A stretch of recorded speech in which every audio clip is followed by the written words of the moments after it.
Welcome to this edition of Ramblings of an Old Fart podcast. Hello, my name's Craig Warren. I'm 71 years old, been married almost 53 years, father of 9 and grandpa to a bunch. I'm sort of retired. I retired at 65 to provide full-time care for my wife who has some serious health issues. But lately I realized that I need something to do to keep my mind active, keep me sharp.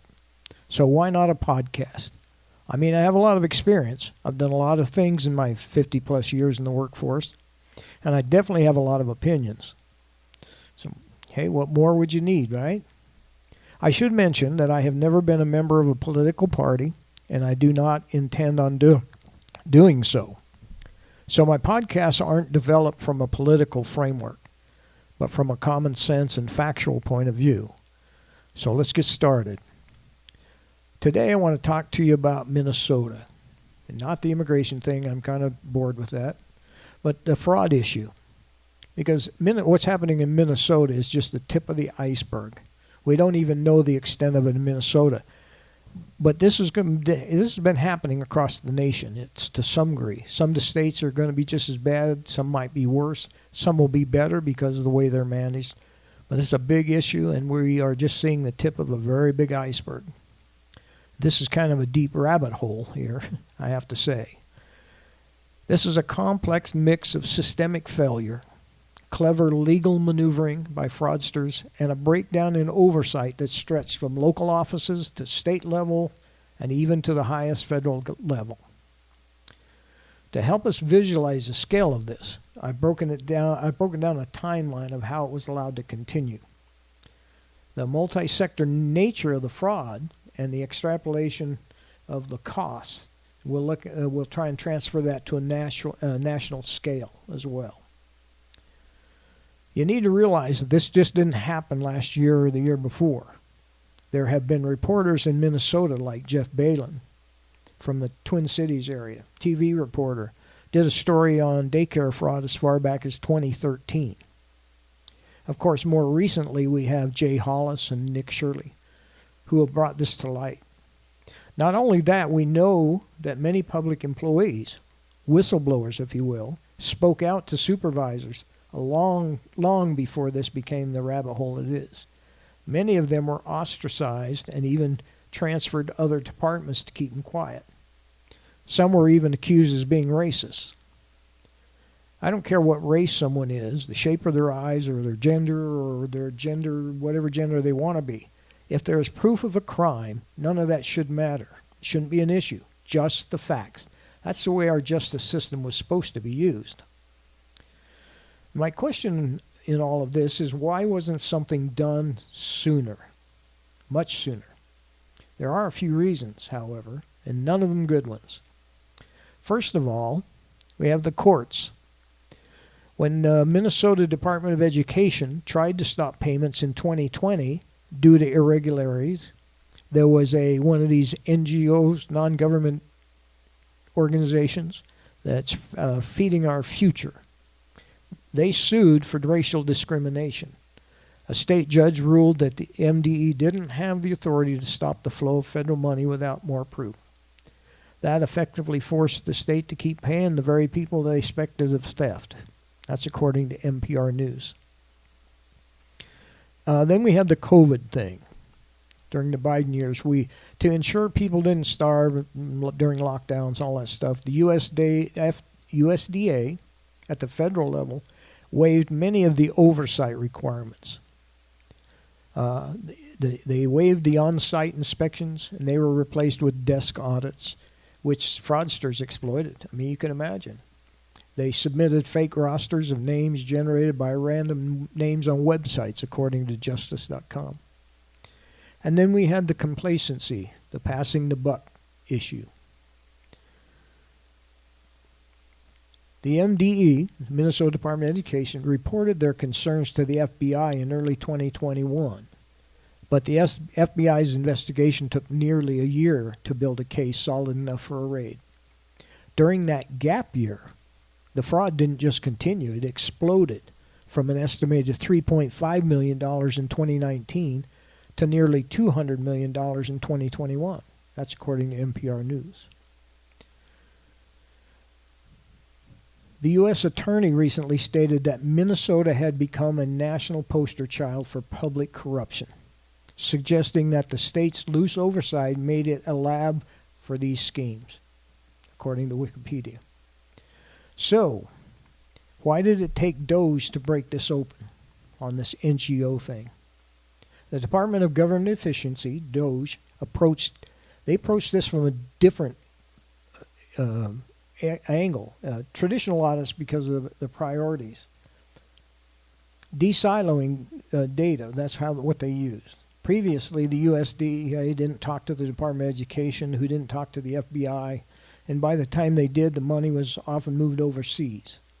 Investigators have only recovered about $75 million of the first $250 million stolen by that Feeding Our Future case. This isn't just Trump versus others. It's a failure of the administrative state's internal plumbing. The rest of the story is that the systems were designed for trust, but they were met with organized professional-grade exploitation.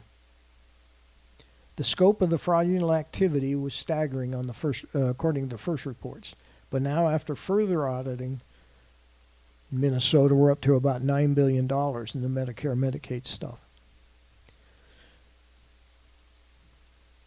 And we mentioned earlier this $250 million for this Feeding Our Future thing. That's just a drop in the bucket there too. I think the last number I seen early in February is $350 million. Okay, in late 2025, the Assistant U.S. Attorney Joseph Thompson stated that half or more of the $18 billion that Minnesota spent on 14 specific Medicaid-related programs since 2018 may have been lost to fraud. That's where they arrived at the $9 billion number. In Minnesota, and I know this is going to happen other places too once we get there, they have what was referred to now as fraud tourists. It's been revealed that fraudsters from as far away as Philadelphia were traveling to Minnesota, specifically because the state's oversight was known to be so weak. They come into Minnesota and apply for benefits, and there was no oversight, no double checking. So they were able to live in Philadelphia but get benefits from Minnesota.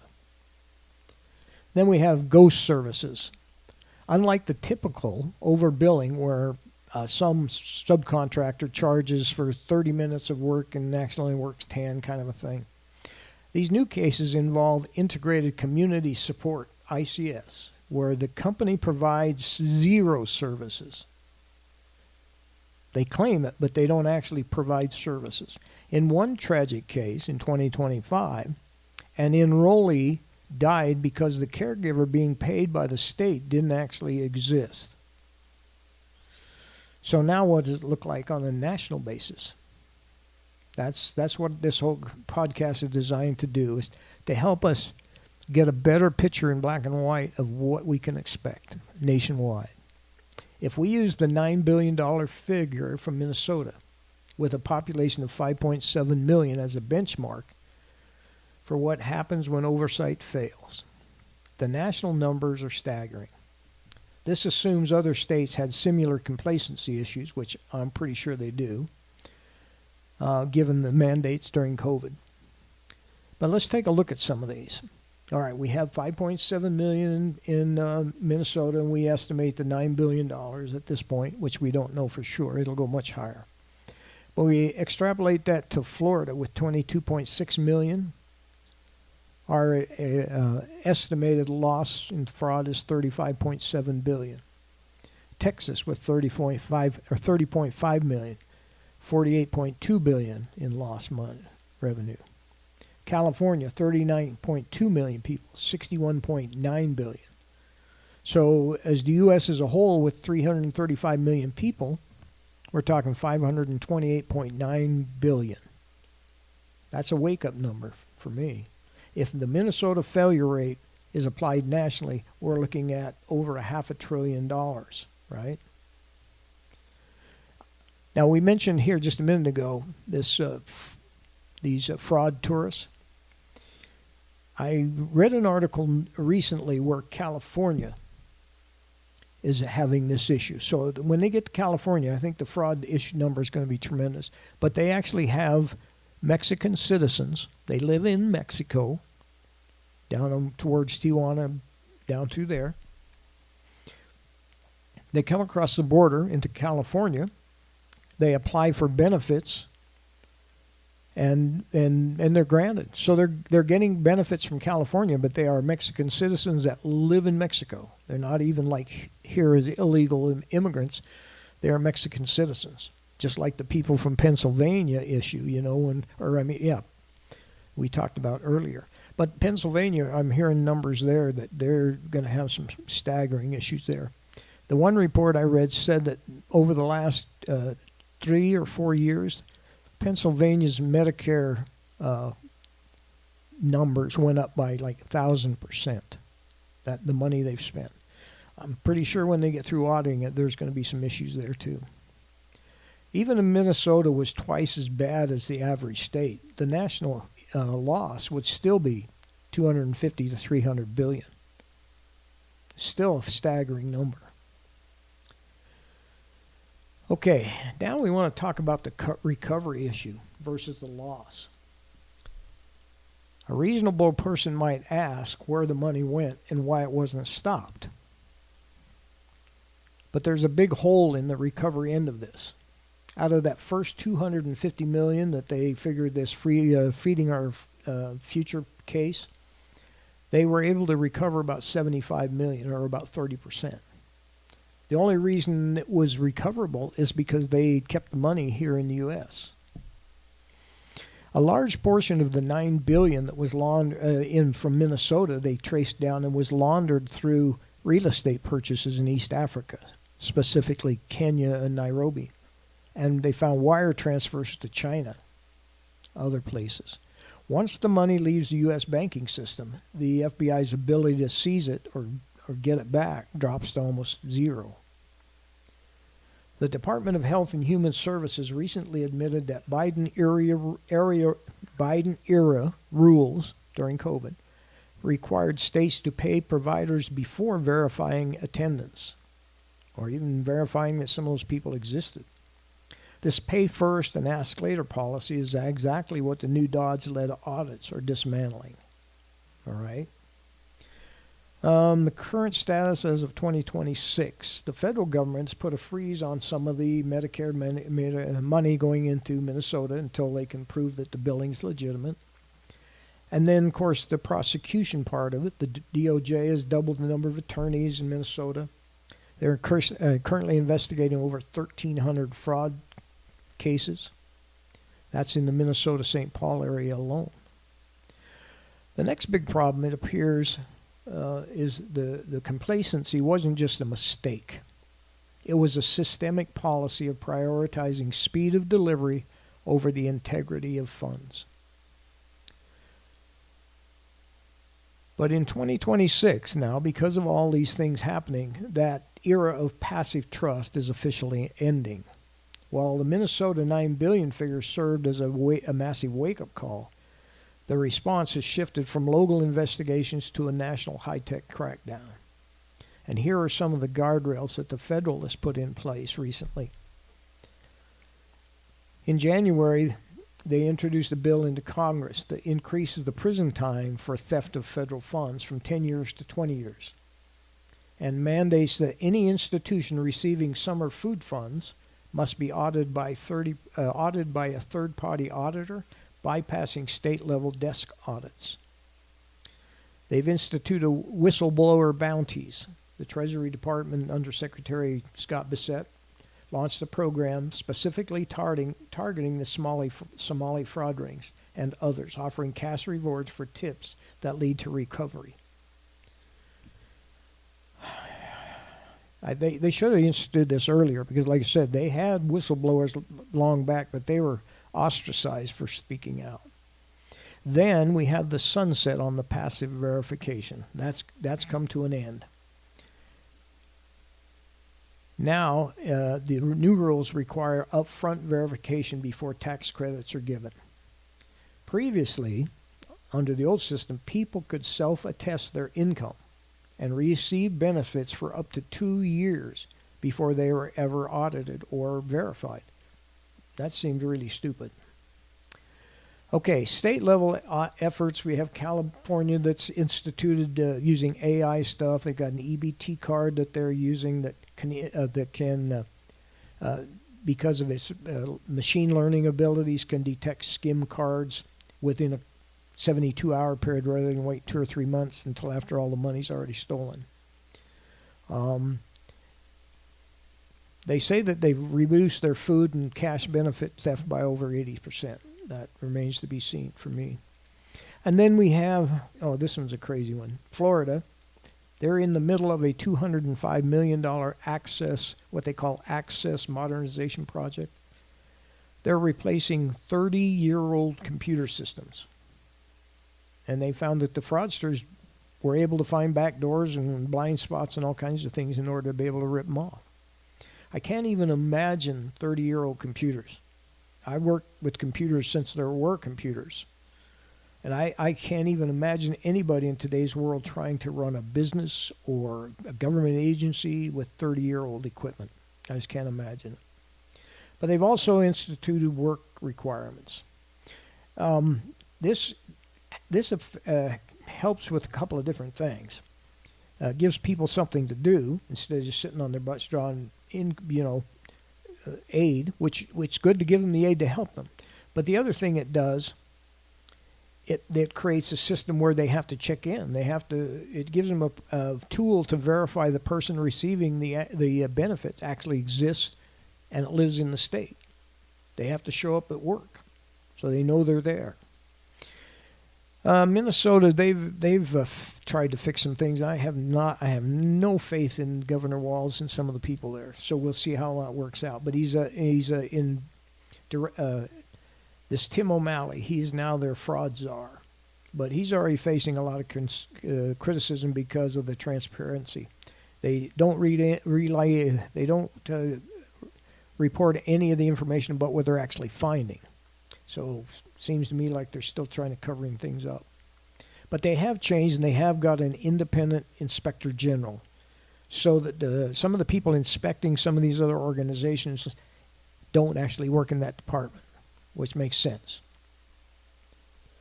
Okay, I have a little chart here that we've projected, and this is basically a cost of fraud versus the cost of prevention. Okay, we're using Minnesota again as a example. In the child care part of Minnesota, they estimated around $231 million. I'm sure that's definitely not accurate anymore, because I'm sure it's gone up. But they estimate that $6 million in additional staffing would have prevented all or most of that fraud. So a savings of $225 million to the taxpayer. $9 billion in the Medicare fraud, estimate $42 million to create a fraud unit and additional help to look, keep their eye on that. So we're talking over $8.5 billion saving. If we extrapolate to the national, the $528 billion we projected earlier, and estimate at $2.5 billion for the national oversight to create people to keep an eye on things. That's $525 billion in savings, right? I read a report the other day that said for every $1 the government spends on actual investigators and fraud czars, they are projected to save nearly $200 in stolen tax dollars. I'm saying that's a pretty good investment. It's too bad it's necessary, but it is. Okay, so the real story here is that fraud was easy because the technology to stop it existed in the private sector, banks, big businesses, but it was ignored by the government in the name of equity and speed. And I'm sure there's other reasons. But now that the numbers are public, things have changed. The political cost of doing nothing has finally become higher than the cost of fixing the problem. I call it the wake-up math. If we take that $9 billion that we've been talking about from Minnesota, let's take a look exactly what that means. Put it in something that you can really grasp a hold of. That $9 billion, if you take the number of residents in Minnesota, 5.7 million, that equates to $1,578 per every single resident in the state of Minnesota. Okay, other states have very similar blind spots. Let's take a look. Florida, if we took that same, we've already talked about this actually. I mean, Florida, because of the $9 billion, they've all got these numbers. That's how we got to 528.6 million. And no sense going over all of that stuff. But there's a lot of states like Utah, my home state, that seem to have updated and created new legislation to help this. And Utah has been considered for years to be a well-run state. And so I wonder if we probably wouldn't have maybe as much as fraud as in Minnesota, but it's worth checking out. It should be investigated and find out. But here's another issue that comes to mind. As of early February, the reports are coming out. The federal government is operating at a massive deficit, which they have for years, but it's projected to be $1.9 trillion for this year. Meaning that every dollar of that fraud is indeed borrowed money. This is the hidden cost of fraud. Our first whammy is all this money that's been stolen. Whammy number 2 is now we have to pay that money back, but we have to pay it back with interest. To calculate the interest penalty, we have to look at the current average interest rate on the national debt, which early 2026, it was about 3.35%. However, most of the time they don't pay that debt back in the first year. In fact, I'm wondering if we ever pay it back. It just seems to accrue forever. But in order to get the most accurate figure, we have to use the 10-year Treasury yield, which is currently about 4.1%. Now, if we use our $9 billion figure, Minnesota would have to pay $369. Well, they don't because it's the federal government money. Somebody has to pay $369 million in interest per year, or $1.01 million a day, for a total over the 10-year life of $445 billion. So by the time the 10-year note matures on the stolen $9 billion, the taxpayers will have paid back $13.5 billion. We are essentially paying a 50% stupidity tax on top of the fraud because we didn't have the oversight to stop it. Okay.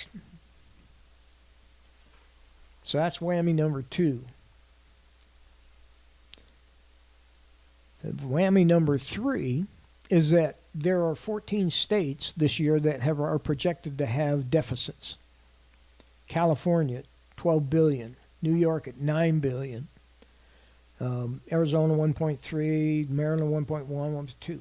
Okay, so if they have deficits, they're having to pay interest money on that money, right? They borrow it.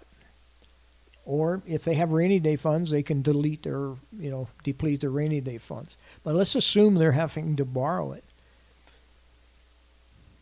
Not only is the money lost to the federal government, so the federal government has to pay that money back plus interest. Now, you look like California. We estimated before, as we extrapolated, that they would have $61.8 billion in fraud. So if they didn't have the $61.8 billion in fraud, would they still need to borrow the $12 billion? See, that's the whammy. The federal government's going to have to pay the principal plus interest, but now some of the states have to borrow money, so they have to pay interest as well. That's whammy number 3. On a national basis, we estimate the $528 billion. The 10-year cost of the interest is $211 billion, so the taxpayers pay back $739 billion.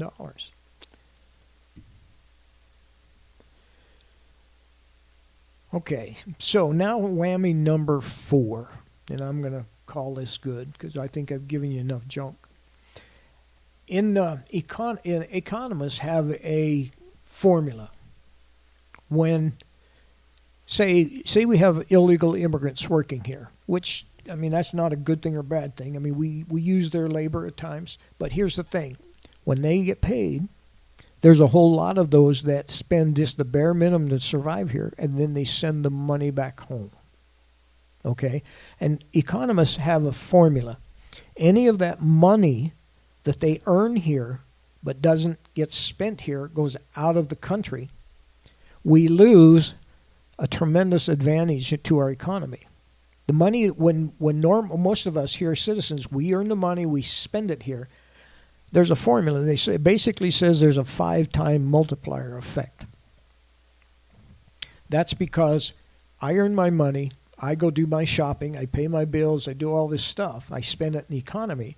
Those businesses that I deal with, they in turn pay their employees. They spend money, the business, but their employees all spend money, and then they spend it to other business. It just multiplies down several steps. So if you look at this, like Minnesota, that $9 billion, if most of that money went out of country, we're looking at a $45 billion loss to our economy. The money as it flows through the economy. That's whammy number 4. Okay? All right, we talked earlier, if on the national basis, we talked earlier and said that on the $528.6 billion, we'd be paying $21.6 billion in interest. That's almost as much money as we spent on the entire NASA project. So it's a big amount. It's a big deal. Okay, so the key points I want you to remember here. We as citizens have to keep an eye on our state and federal government at all times. And that means contacting our representatives whenever something seems off or doesn't make sense. This is our money in every sense of the word. When our tax money is being wasted or stolen, then tax rates are increased to make up the shortage, or the money is borrowed, which further exacerbates the problem. I believe that every state could meet that 5% loss in fraud, like I mentioned in the Utah example. And the federal government, if they do the same, we could knock out a huge portion of our annual deficit. If we stop the waste as well, we could probably eliminate or knock out most of the rest of our annual deficit. It's a big thing. It's a big deal. We got to really get serious about taking care of this. I know this is a lot of information to take in, but we need to have a real sense of how big this problem is. Our country is nearing bankruptcy the way I see it, because our representatives are allowing people to steal from us. They can't seem to get their stuff together and form reasonable budgets to keep things under control. As an update to the Minnesota fraud thing, though, as of today, February 28th. Well, that was yesterday. But there have been 79 primary suspects indicted, and 64 already have been convicted. So there's a lot of things going on in Minnesota on this fraud thing. Okay, I'm going to leave it there because I think you've had enough. But this is Craig Warren. I thank you for joining me. Please come back for the next edition of Ramblings of an Old Fart. Until then, may God bless you and keep you.